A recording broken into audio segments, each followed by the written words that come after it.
Hi, welcome back to HardReset.Info channel. In this video, I want to show you how to report a problem with an application in App Store. Let's open App Store application on your device, and you want to go to any product page that you would like to report. And now let's go to section with information.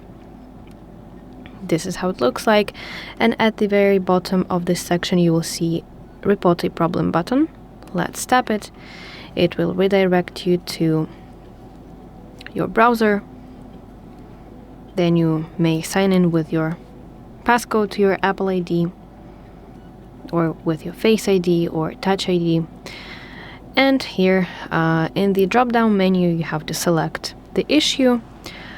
So if you want to request a refund, report a quality issue, etc. And then you want to tap next button.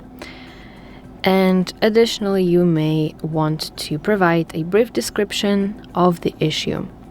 And in the very end, you have to tap submit button. So that is basically it. Thank you for watching. If you find this video helpful, please like it and subscribe to our channel to see more content like this.